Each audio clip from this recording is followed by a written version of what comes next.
and welcome to my gardening vlog. This week, I get confused about which way up my bulb should go. The dahlia situation is not so good. Do I move my chilies yet or not? I changed the way I sow my lettuce and I'm back in my hat and double fleece. It's Flowers Day on the Moonphase calendar and I am in my new potting area here, which is nice. I like it. I'm against this wall here with a lot of bindweed coming out of it. It's amazing. This bindweed is amazing, don't you think? I mean, you know, it's coming out of mortar. Anyhow, that's not why I'm here. So I am going to pot up. I got an order from Farmer Gracie, and if you don't know who Farmer Gracie is, that's their logo. Farmer Gracie is a company in the Netherlands, and they do the most outstanding plants. Because not only do they do bulbs and tubers and all of that kind of business, they also do a lot of bare-rooted stuff as well, which I have bought from them as well. And I have got some of my kind of exotic tubers to plant up. Of course, I don't just, you know, buy your normal tubers, do I? I always buy something that probably can never be grown here in the UK, but I do give it a go. I always give it a go. And one of them is called caladium. Now, caladiums here in the UK are actually treated as houseplants. They have to be because you can't leave them outside in the winter. And this is what a caladium, well, is it a tuber? Is it a bulb? What is this thing here? The other thing is, I'm not really sure which way to plant it. I've got a feeling with these are the opposite to begonias. I think that the flat side is the bottom of it, because I'm looking for like little eyes where things are going to grow out of. And if you look at that, I think they're the little eyes. If anyone grows caladiums and I am doing this wrong, please let me know. Because I'm going to plant it right now. So all I'm doing is I'm going to just use some multi-purpose compost here.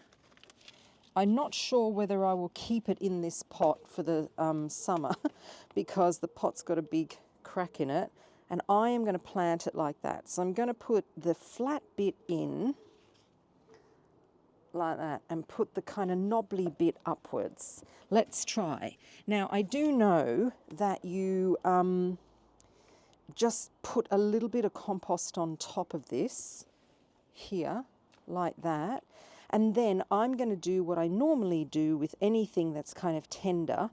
I put it in the greenhouse. I'm going to go and put it in the emerald greenhouse, and I'm not going to water it. Not yet. Not yet, not yet, not yet, because it's gone very overcast. We're expecting some cooler weather, and I don't want this thing to suffer and die and get waterlogged. So that's that one. The next thing I've got here is called a colocasia. Now these are gorgeous because these are big leaved, huge leaved plants. Again, not very kind of not very hardy for this country. And I do know how to plant this because it's a bit obvious. Look, that's it, that funny looking thing. And if I'm not wrong, that is the top and that is the bottom. Yeah, that's right. And this pot, or maybe it's not too big, because these get quite big, these colocasias. Well, they can get quite big. Again, I'm going to have to treat this as a indoor plant. More plants for inside. I did grow one last year, and It did quite well in the summer, and then I don't know what happened to it. It didn't do very well at all in the autumn, so I lost it. Probably because I didn't bring it in. I left it in the greenhouse. What do you expect? What do you expect? Okay, so that's those. The other things that I've got inside are some freesias. I'm going to pot into pots. I've got some gladioli as well, and they're going to go into the garden. And what else have I got? Oh, I've got some bare-rooted stuff as well. So that needs to come out, definitely, and I need to put those in pots. But now I've got to go to the garage to get pots because I cleared up and the pots are in the garage. I mentioned it in my last vlog. Normally I have pots lying around everywhere, but no. I'm nice and tidy. Hello. Yeah. So that is my, well, is it sowing? Yeah, it is. I'm sowing. These are my sowings for Flowers Days. Yes. There we are. So I thought it was about time that I checked my dahlias here in this border. So last year we prepared this border as kind of like a flower bed, and it had so much chicory in it. So I know chicory is something that is meant to be good, and you can eat the leaves and you can have the roots for coffee and stuff like that. But I can tell you now, once it gets hold in your garden, you can't get rid of the stuff. It's impossible. So what had happened was the people that actually lived here before us in this house, they planted some chicory because it has got a very, very beautiful bluey flower, and it is very, very pretty. And I didn't know what it was. So in the area that we had down near the compost, I dug it out and put it on the compost.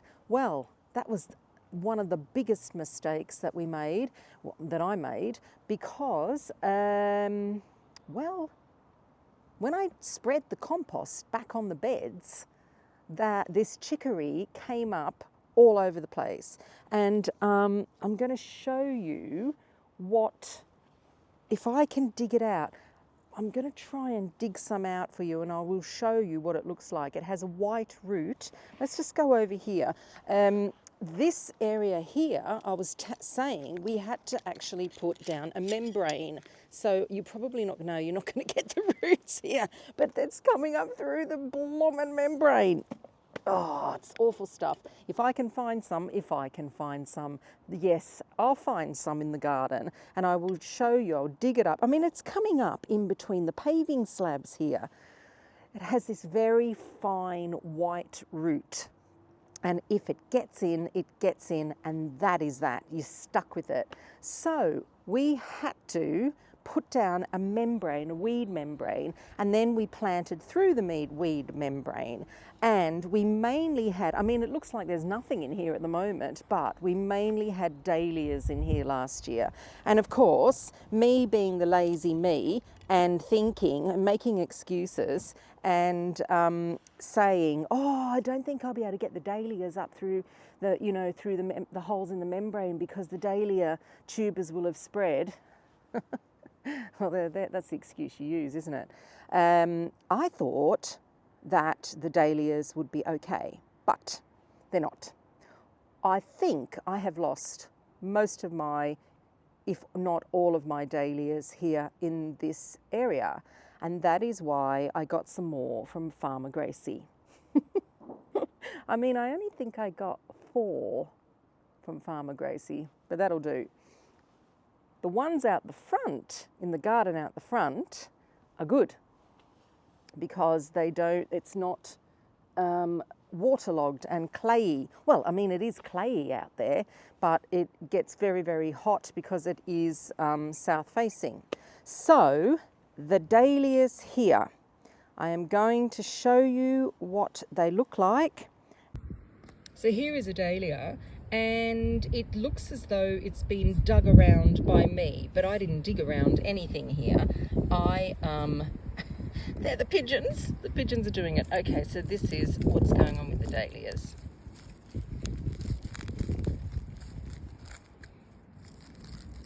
And actually, look, see, they rot.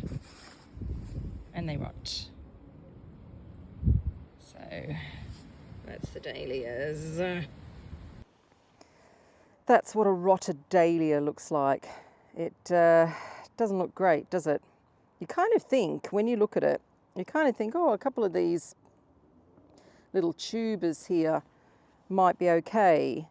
But in actual fact, a little tuber, just a tuber like this, and I'm going to cut it off because I want to show you. When you get something like this, see that? You kind of think, oh, well, I might get something from that. You don't get anything from that, believe me. What you do get, where you do get growth from dahlias is you have to get it from the actual eyes, and the eyes come from this thing here. So this is a very nice one, I must say. A very nice dahlia indeed. But I will replace them. I do have other plants that I can replace in here. I've got them in pots, but I do have things growing in here that are very nice, more on like a perennial really. I've got this lovely Iris sibirica coming here, and that's going to look really pretty. I hope I get, oh yeah, it's starting to get flowers on it, which is lovely. I've got a very nice anemone coming here, and this is the anemone Levalii. It's beautiful. It's got a beautiful white flower. I'll put up a picture so you can have a look and see what it did last year. I've also got some 2 echinaceas in here, and they're coming. I've also got 2 bearded irises, and they're coming as well. And my little tree, look at my little Acer. It was in a pot for ages, this tree, and I took it out, and yeah, they're really slow growing, these Acers. I wonder what the name of that one is. I'm gonna have to look it up. I think it starts with S.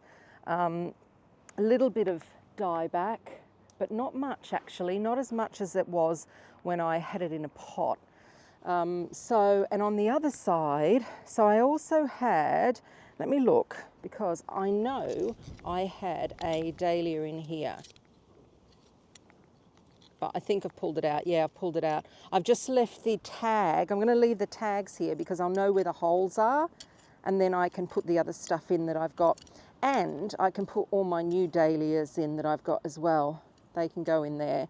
I have a eucomis that can go in. I also have a cardiocrinum that survived, thank goodness. I had some kind of bulb here with a tag. Oh, that was a crinum. That bulb. Oh, let me just put that back because there's a hole there. That bulb rotted as well. So I'm going to say lesson learnt, but knowing me, I'm not going to guarantee I won't do it again next year or the end of this year, because I'm a little lazy when it comes to taking bulbs out of the ground. I kind of hope for the best. I do have some Honker series dahlias, and I think they're okay. Anyhow, while I'm here, I may as well go and get some of my lovely perennials and my other ones that I've got and put them in here, because I'm all set up here, and I may as well go and do that. Yeah, I think I'll go and do that. Okay, so I found some of this chicory. This is what it looks like. That, okay? And this is what you deal with. This root system. See? Awful stuff. You can have your chicory in your salads, but not for me, thank you very much. Right, I'm looking for some more holes to put this stuff in. So I put the poppy there, and I've been weeding as I've been going along. So, I've got you. I've got a feeling there's a hole up here. Let me just go up here a bit. because I got a feeling there's something up here. Or there was a dahlia up here at least. Let's have a look. Can't find this thing, this hole that I was looking for here. I have found some more dahlias though, and I think they might be okay. These are the honker ones up here.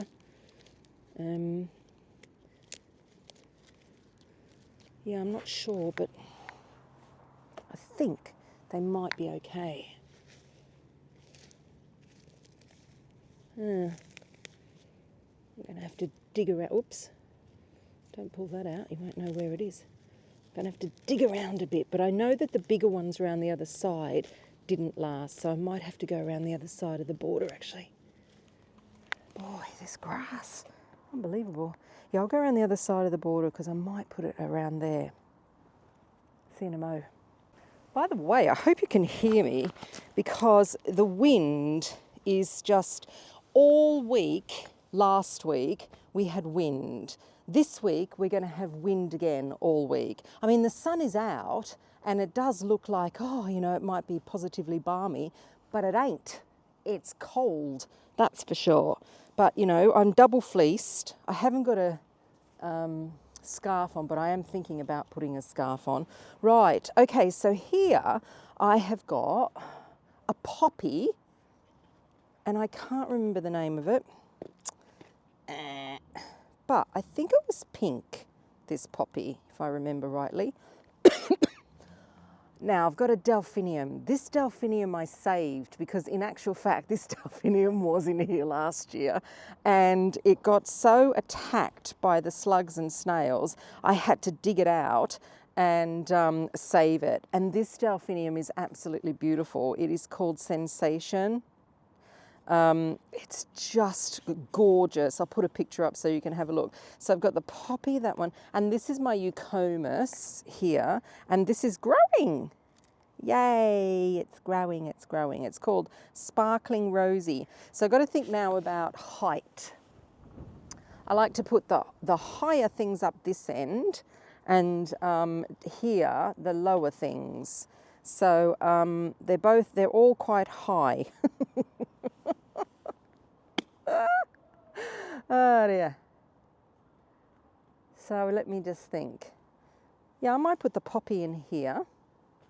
Yeah, we'll do that. And then I'll put the other stuff up this end here, which might look interesting too. I've got to go and check my dahlias up there. Okay, let's do that.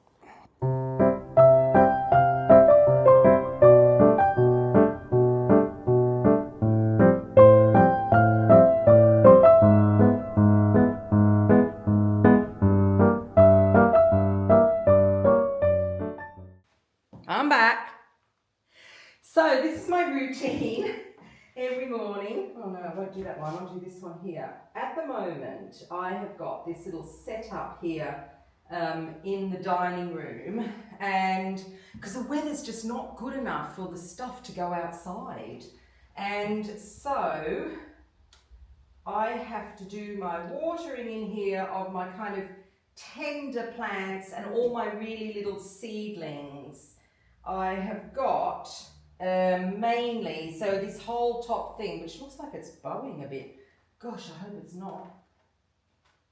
Are you bowing? That's all chilies there. Let me just, I'm going to set you up in a different position. That's a little bit better. So all of my chilies that I have kind of potted on into these 1 litre pots are here.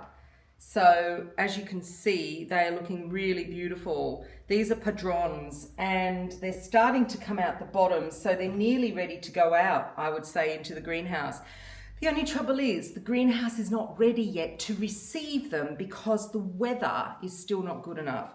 And I'm not going to heat the greenhouse at this time of year. I've also got things like my courgettes. Now these could go out into the greenhouse here. They're looking nice and big and leggy. So those ones will go out into the greenhouse. I've got some tomatoes as well. I've got little kind of seedlings here, like my bendy,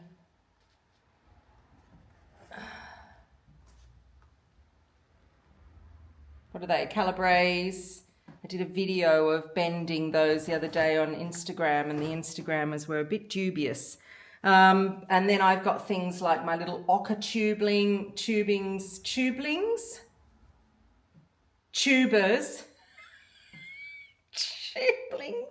tubers as well. So everything here is on hold still, and I'm really happy that my my peppers this year haven't got fungus gnats. This one's looking a bit weird because last year I had a real issue. Are you okay? Yeah, you're okay. I had a real issue last year with fungus gnats, and fungus gnats are those awful little black flies that look a little bit like midges, but they're not midges. And they are shocking that you see them. They go on fruit when fruit goes off, but what they have a tendency to do is they like anything that is kind of damp on the surface. So if you've got compost that's damp on the surface and you've brought fungus gnats in on other compost, what's going to happen is they then start, the little larvae then start burrowing away on the roots. So they're okay usually on big plants. So if the roots are quite established, everything seems to be okay. But if you've got little plants, they have a tendency to eat the roots, and then the plants die. So that's fungus gnats. You can get like sticky pad things that you put on the plants, and the fungus gnats then go on these sticky things and they can't come off. But this year, so far, I haven't got any, which is quite incredible. So I'm very happy about that. Also, I think it's because I've been using, when I do my seeds, I use the Levington compost as well, and I'm sure that helps with the fungus gnats. But I do have weeds. Look at that. I've got a weed in there. Let's take you out. Yeah, that's that. So that's the state of that. The other thing that I have got, which I'll show you, let's just get you sorted here. Come down a bit. You don't really want to see the booze table. Maybe you do want to see the booze table. Okay, is this. So this is the state here in the dining room on the table. That's a dead courgette. So I do have a protective cover on my table, which is good. But yeah, I've got a lot of things in here too that need to go out. And actually, these could more or less all go out into the greenhouse, but it's just, the greenhouse is 2 floors down and outside. And I just, when I remember, I take a tray of something and I'll take it downstairs and put it into the actual greenhouse. But I've got so many things here. I've got sweet peas. The sweet peas are good. I thought I'd lost them actually because they've gotten really, really leggy. But since I pricked them out or took the tips off, they seem to be a lot better. These sweet peas have been sitting in here for ages. See, they've kind of come good, which is great. These are really nice varieties. I've got some dill, I've got some kale-lets here, they can go out in the greenhouse. I've got lots of lettuce to prick out. Here are my tomatoes that I'm still holding on to. This tomato here is flowering. This is the one that I'm going to take out into the greenhouse. See the flower there? You can just see it there. So that's going to go out, but at the same time, we've been getting, well, we haven't had frosts, but the area has had frost. So it's been getting down really, really cold at night.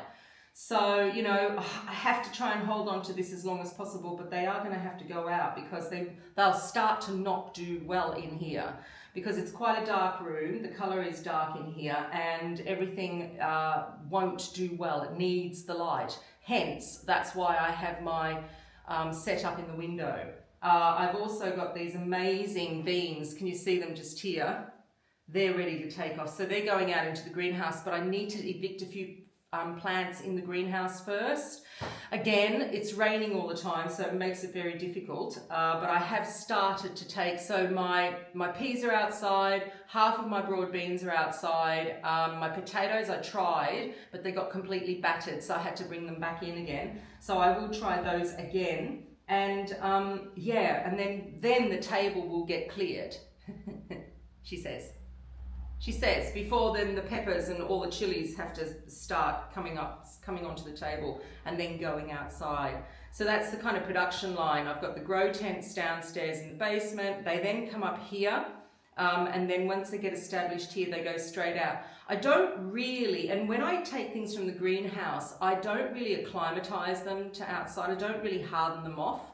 So I don't really kind of take them outside and harden them off at all. I just, because most of my stuff is like brassicas and onions, so I just plant them out straight away.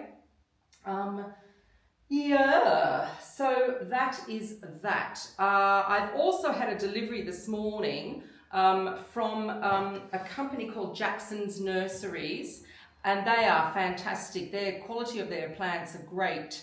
I'll have to show you at some point in time when it stops raining. I have got a border out the front, which I mentioned actually when I mentioned on Flowers Day, that I started last year, and it's a red border from Crocus. Crocus sent me the plants, and some of them didn't make it over the winter, so I have got some more to make up for it, and they have to go out as well, so I need to open up this delivery and have a look what's in the box from what I ordered. And that's about it. That's my oven gone now, that I have to put something in the oven. See you later. It is Leaves Day on the Moonphase calendar, and I'm back inside again. Well, I mean, because of two reasons, really. First of all, the weather, and my potting bench, as you know, I've moved into the corner outside, but I'm not undercover. So if it is raining at all, I can't really, well, I mean, I suppose I could, you know, do some potting and sowing and all that kind of stuff out there. But with seeds and everything, they have a tendency to get a little bit soggy if they're, you know, got the rain happening. So I'm inside, I'm back in my gardening messy room, and I'm sowing again today. So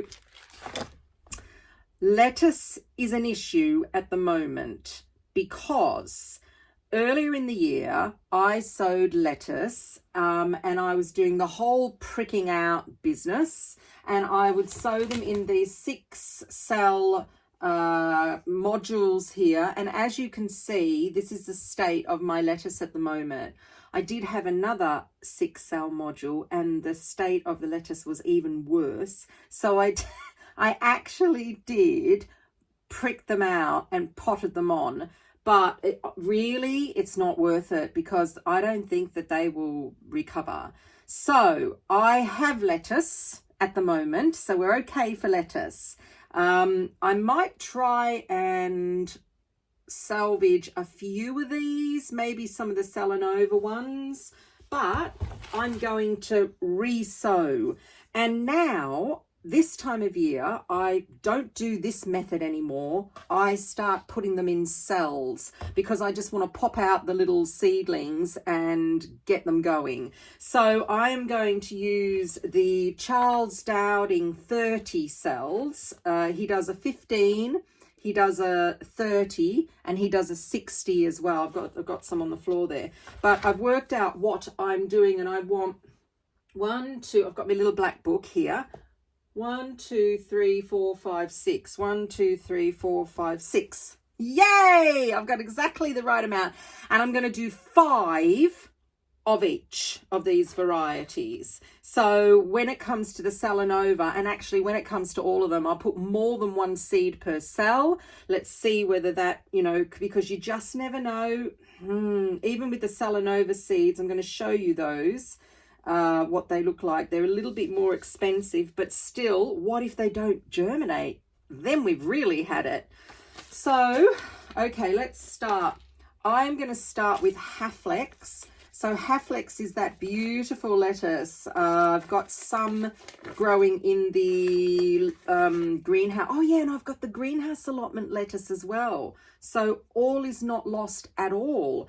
It's that really kind of prickly, I call it prickly one. It says Haflex is a triple red incised leaf lettuce. Right, and it is gorgeous. It's really yummy. It has it's very green on the inside, and then it has the red. So these seeds, so Salanova seeds, I've mentioned it before, but Salanova seeds are a kind of a commercial brand lettuce, and they were developed, I think, in Europe. And they were developed for the market for little leaves, small leaves. So what you get with these lettuces is you get absolutely beautiful big heads of lettuce, and then if you cut them off, they break up into hundreds and hundreds of small leaves. Most of the Salanova lettuces are the lettuces that you get in these plastic bags in the supermarket. They're not like baby lettuces. They're these Salanova lettuces. They are, like I said, they are quite expensive to buy because you get a great yield per lettuce. So I don't know, are they expensive then when you work it out? Maybe not. So there's a company in the UK called Just Seed, and they sell Salanova lettuce. I absolutely love them because of the high yield. They are very beautiful lettuces as well. You get a really good variety of different leaves. This is how they come. They come in a tiny little file like this. And the seeds are pelleted. When I mean pelleted, there's a coating over them. See that? There's a little coating over the top, and that coating protects the actual. I wonder if I've got 5 left here. I wonder if I've got any more of these or not.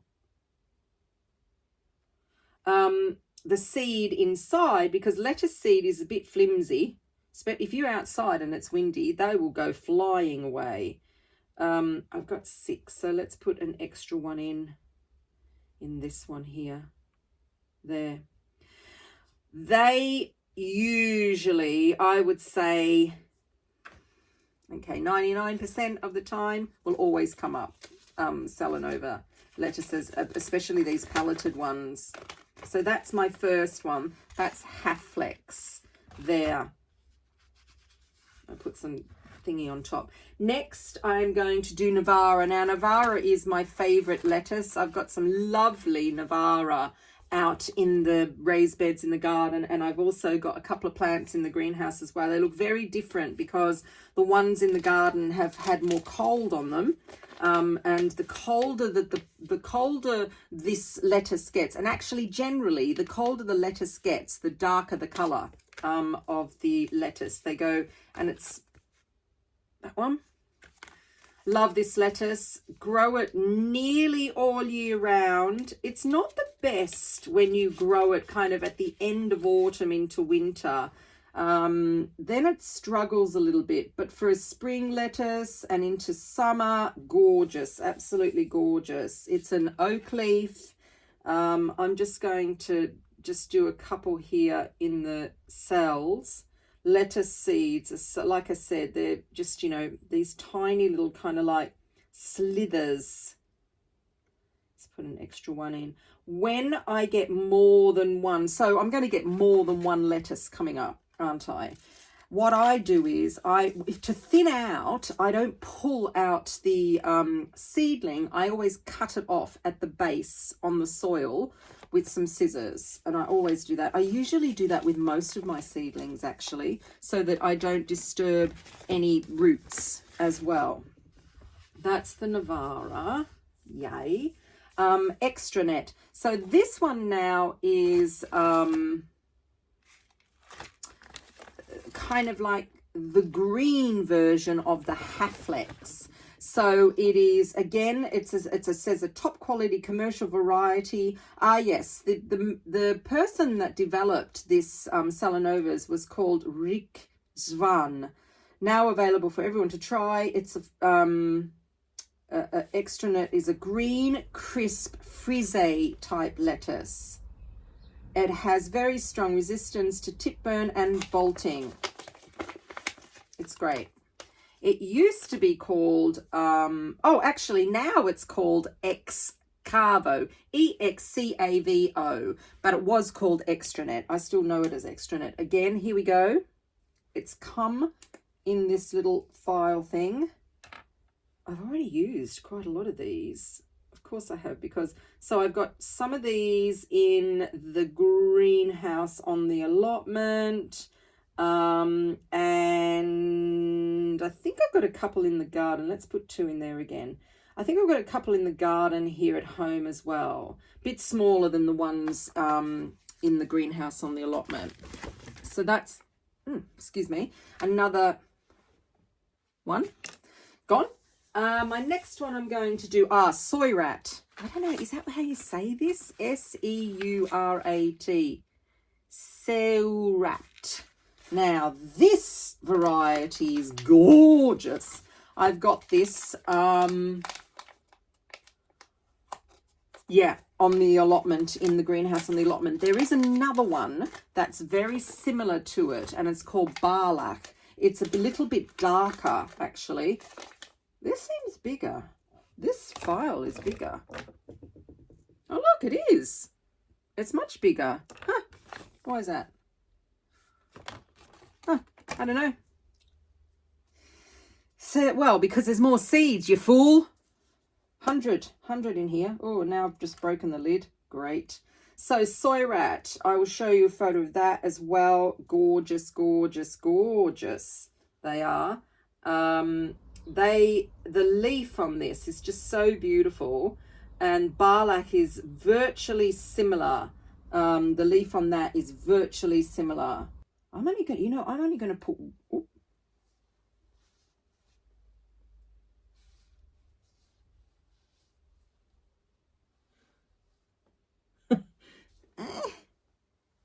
where'd it go? Oh, I think I lost it.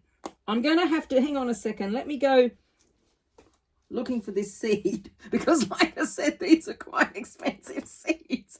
Give me a minute. Couldn't find it. I think I'm going to have to go down on my hands and knees and have a look and see if I can find it. But anyhow, I've got them in there. I've got 5 in there. Okay, that's that one. Then, oh yeah, Riccia. Now this, I don't need you. This is from Frankie Seeds, Seeds of Italy, I think they're called. And this is a great, it's called Bionda Ricciolina da Taglio. This is a great lettuce. Again, nearly all year round, I would think. If you haven't bought seeds from Frankie Seeds before, you got to get them, because look at this for a packet of seeds. I mean, there's thousands of seeds in here. They're very, very generous with their seeds. Okay, the packets are a little bit more expensive than other seed companies, but, you know, it's because you've got more seeds in there. But, oops, oh boy, that's quite a lot there. But I need to take this out of here, because otherwise I'll get confused. So that's that one. And this is a this is the green version of a Lolo Rosso.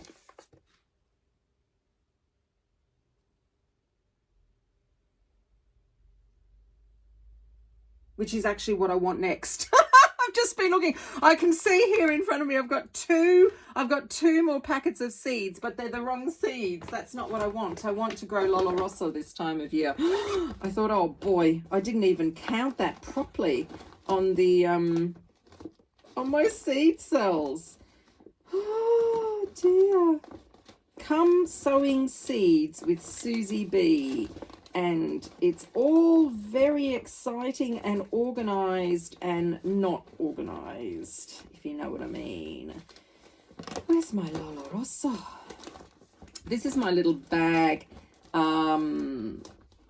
that I have. I think I'm gonna have to take these out. Oh no, I was hoping I didn't have to do this. That I have these kind of zippy up bags, and I use them every month. So I just kind of take the stuff out and then put new stuff in. Ah, that's funny. I must have put the Lola Rosso seeds back somewhere. Right, now I'm not going to bore you anymore. I'm going to try and find this packet.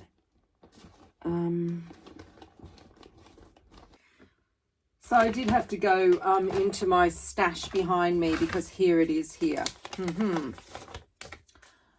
So this will be my last little sowing of 6 different types of lettuce that are very good for this time of year growing. Oh boy, look, I got 15 in there. I'm gonna have to, let's just pull a few of those out. There we are. Yeah, so that's my lettuce sowing for Leaves Day on the Moonphase calendar. The other thing that I'm going to sow today is I am going to do, and the other thing that I wanted to do, I wanted to do some more canasta. Canasta is my favorite, lettuce for this time of year. It's this one. It's really lovely. It's lovely and scrunchy. So I love that. I'm going to be doing some more spinach. I have some spinach upstairs in the dining room that I have to get out into the garden as soon as possible, because that's starting to go leggy too. But I have them in the grow into the container-wise containers. These, if we compare, they're the Charles Dowdings, and that's the container-wise. They're bigger. They're just a fraction deeper, you can see, and the cells are bigger as well. So I use these for things like spinach, because they do really well in there. They get away with themselves if they're in the Charles Dowding ones. You have to really keep on top of it. So I'm going to be doing a whole tray of those, and I'm going to be doing the Mikado, and I'm going to be doing Santa Cruz as well, and they need to go into the garden. And that is my sowing for Leaves Day. Plus, I'm going to just do a few extra chards as well. So, yeah, let's just get on and see if we can get outside. I can see the sun is shining, so we might be able to get outside and do something outside.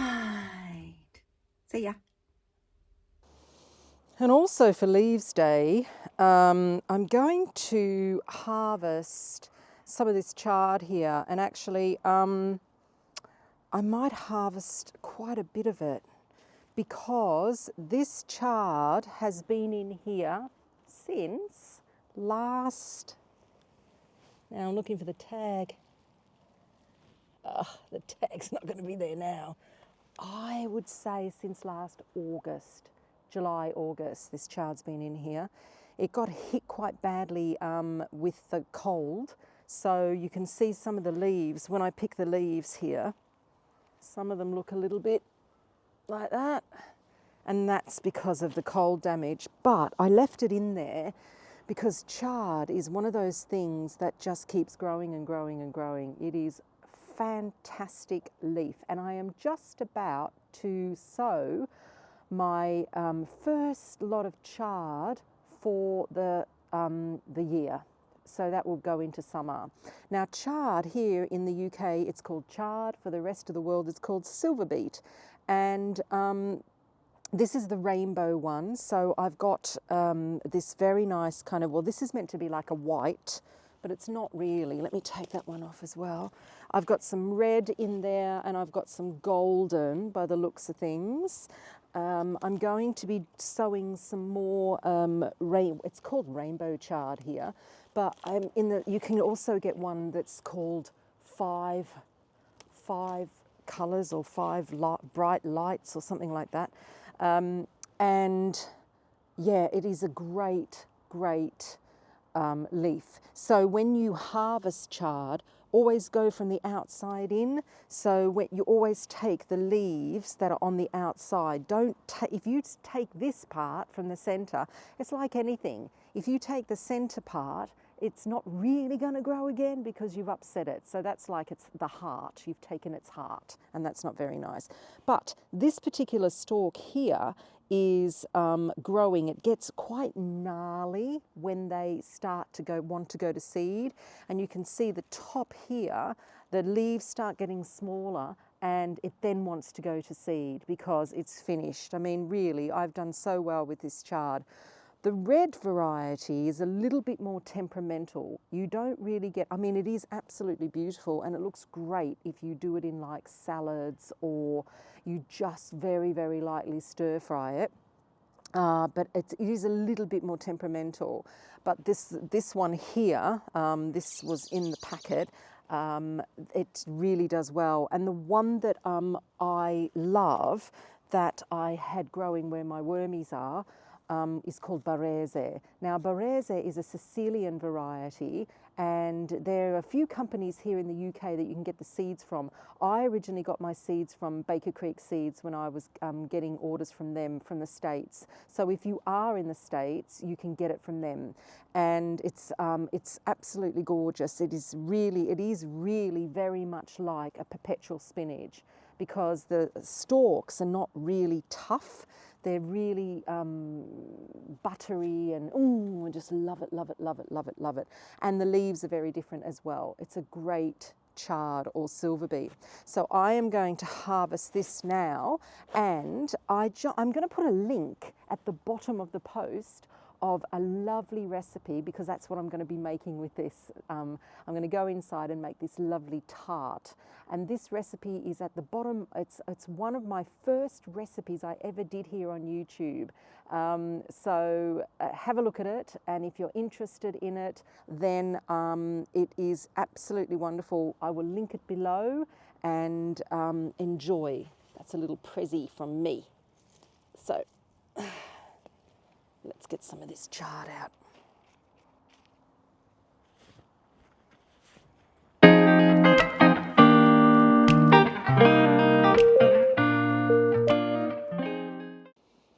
It is Fruits Day on the Moonphase calendar, and I'm back in my hat because we're back to winter again. Ah! Right, okay. Here are my first batch. I'm talking early batch of broad beans. I've got 2 pots here. I've got another pot over there, and I've got a really big pot in the greenhouse which I need to evict, but I need to do a little bit of a shuffle around because it is quite large, and I need to tie it up. So I'm going to tie it up before I bring it out. But I am very happy with my little experiment that I did. So I sowed these broad beans back at the end of, let me think, I think it was October I sowed these last year. They sat around for a little while in modules. I then brought them into the big greenhouse here and let them sit for a little while in the greenhouse. I then put them in the pots, and they sat around in the pots and didn't do a great deal in the pots for a while. And now look at them. Oop. Look at that. This is good. And actually, these aren't the tallest ones. The tallest ones are in the greenhouse, but like I said, I've got to bring those out.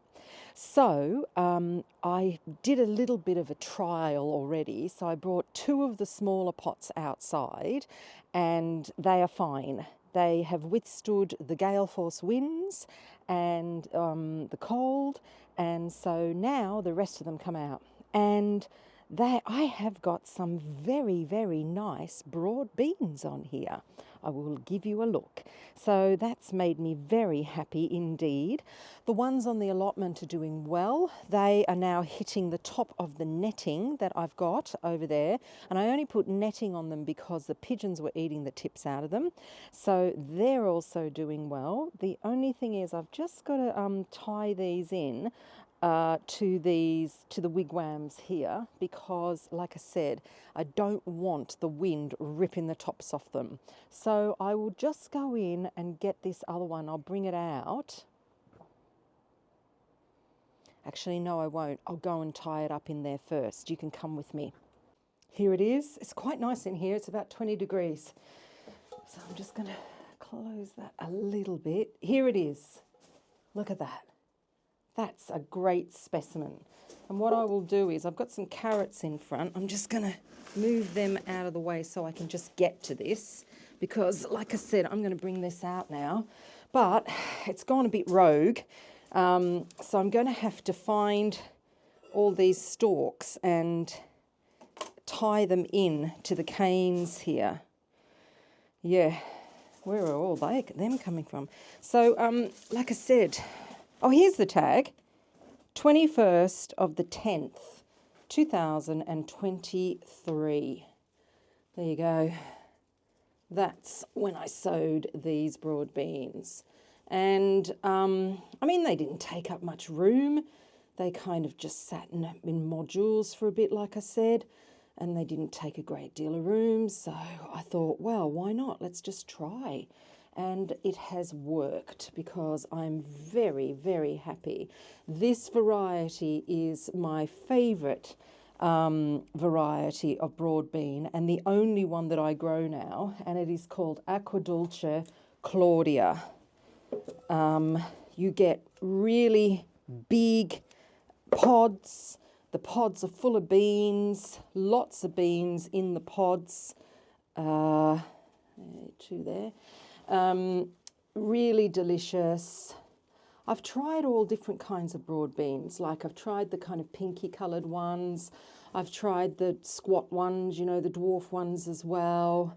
And is there any difference in flavour?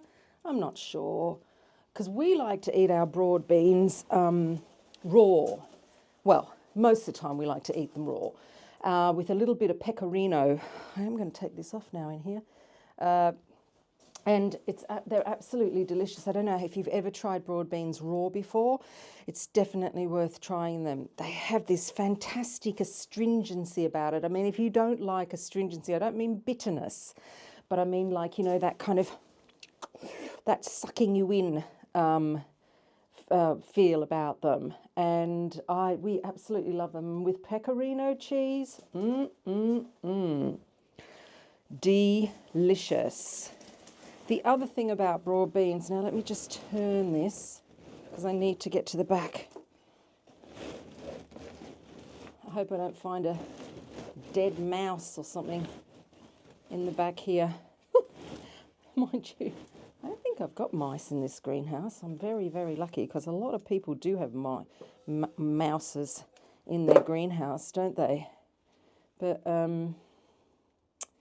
no, I don't think we do have mice in this greenhouse, because they haven't kind of eaten anything.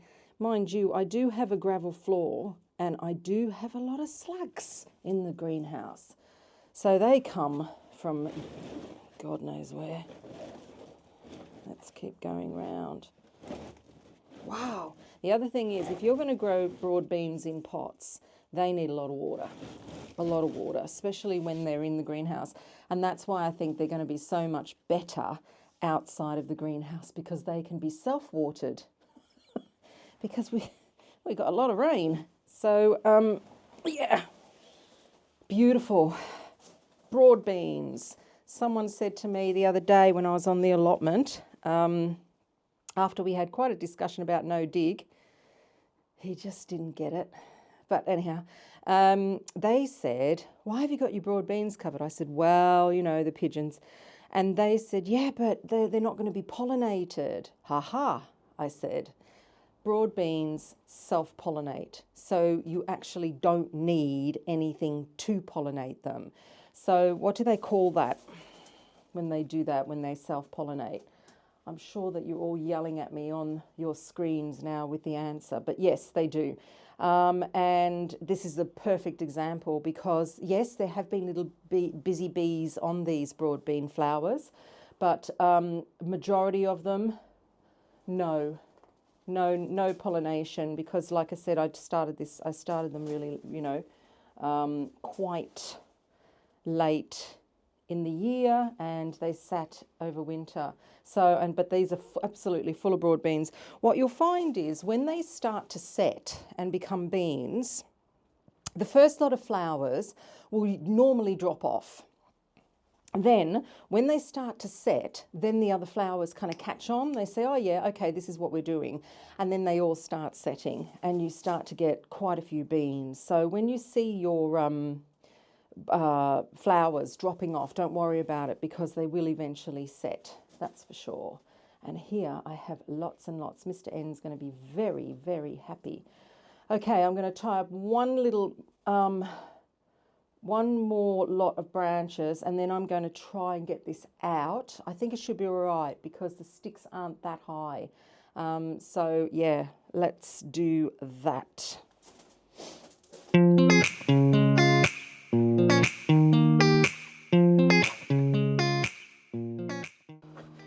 Okay, so now I do the shuffle. I've got a small pot there, so this is coming out. It's a little heavier because it's been watered, so that's coming out. Now we put this big one in next to the peas. The bean shovel. Oh, that fits perfectly. Look at that. Yay. And then this one goes over here with the others.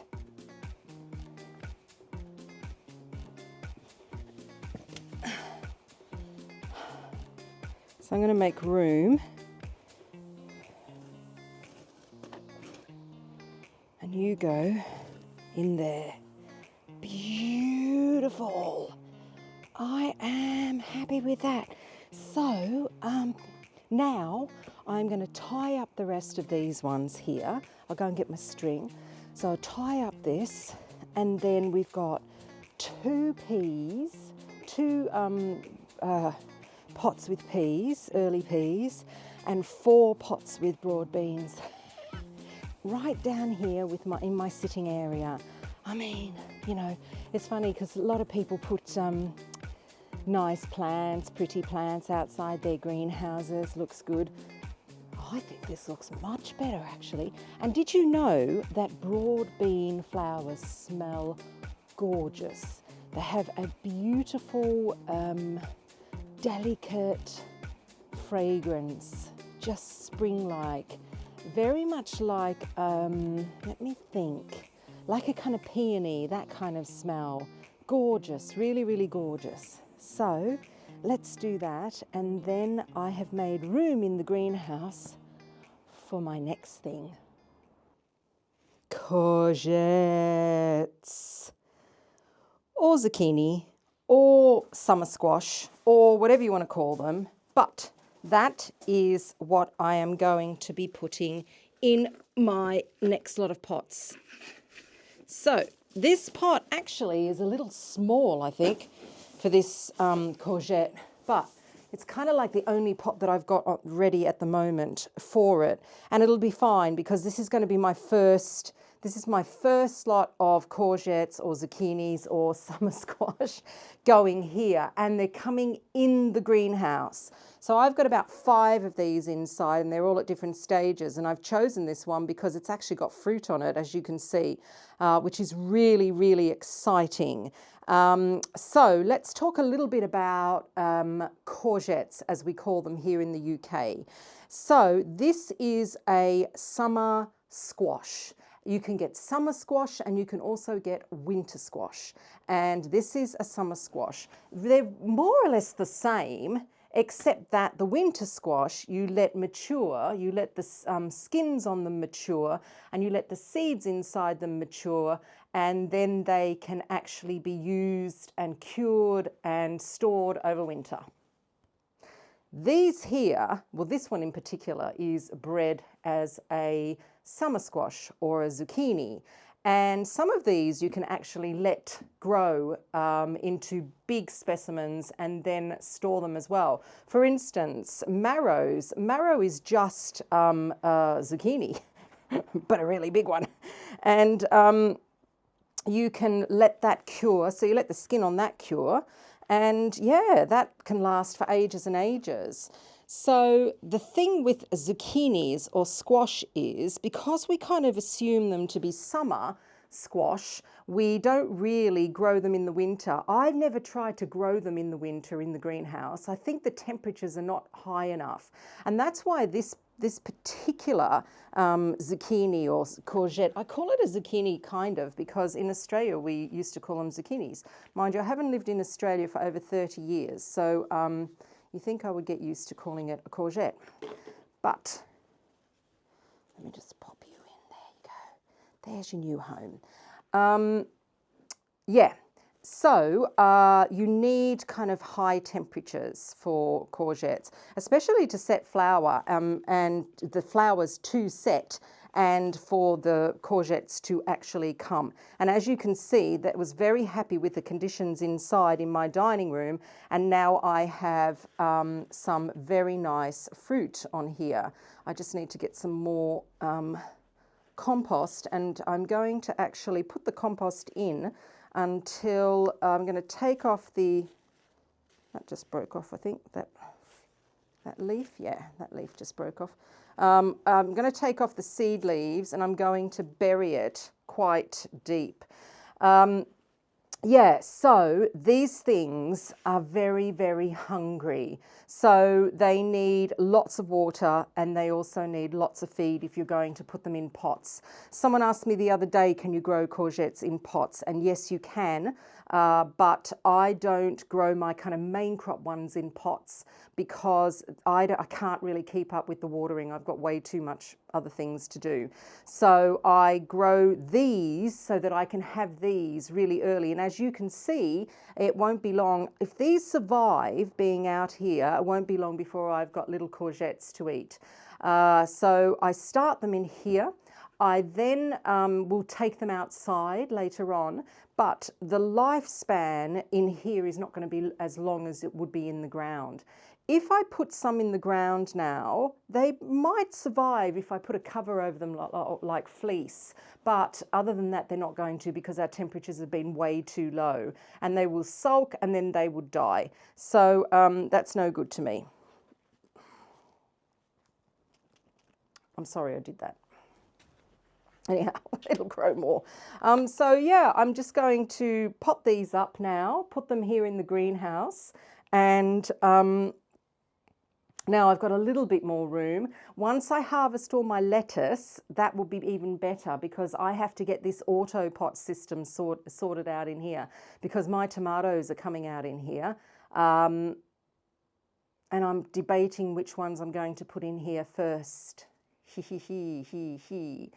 Maybe not the tumblers, because then I'm going to have to move them, aren't I? Okay, so we can wait a little bit longer for the auto pot because my cordon tomatoes are not ready yet. So let me get some compost, fill this up, give it a really good water, and let's see how it fares tonight in here. Might be quite interesting. I'm only putting one in just to see how it will go. And by the way, these potatoes are all going out. I worked out these potatoes, so these are my first early potatoes. They're rocket. They are ready in about 75, 80 days. They are going to be ready beginning of May, but I will just leave them a little bit longer just to develop a little bit more. So, and these carrots are going to go out as well, but I need to cover them with some veggie mesh because of carrot fly. So let's just get some compost and finish this off.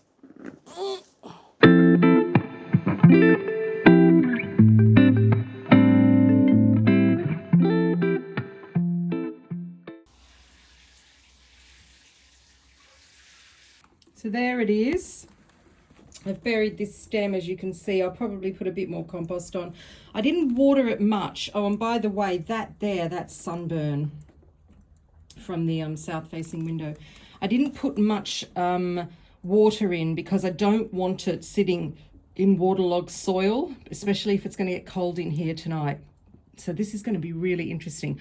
I'm not even going to cover it. Sorry, but I'm sacrificing it. Oh dear. Anyhow, let's just see how this fares. And by the way, that's my lemon, Argy lemon chili, and I've got a feeling it's not going to make it through the winter. Mind you, it did give me great chilies, didn't it? And here are some lovely lettuce that I have in the background that I'm waiting for Mr. N when he comes home. I'm going to harvest them all. Good luck, little zucchinis. Oh, so I'm lounging tonight in the lounge. In the lounge, but actually this is the best light.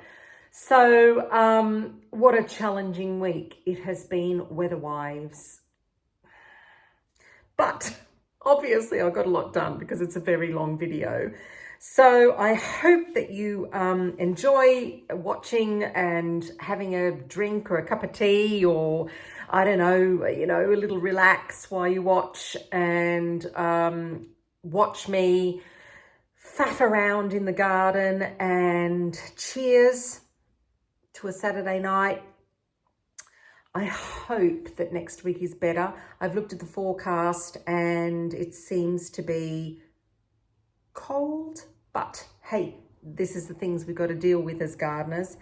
Thank you for watching. I am Susie B from SusyBLiving, and I really do appreciate all my subscribers and all the thumbs up I get, and I will see you next week with the next installment of what I get up to. Mr. N is back tomorrow.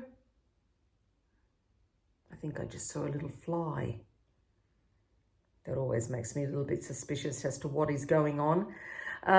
So yeah, we're going to ramp it up next week. All right. Thank you. And I will see you later. Bye.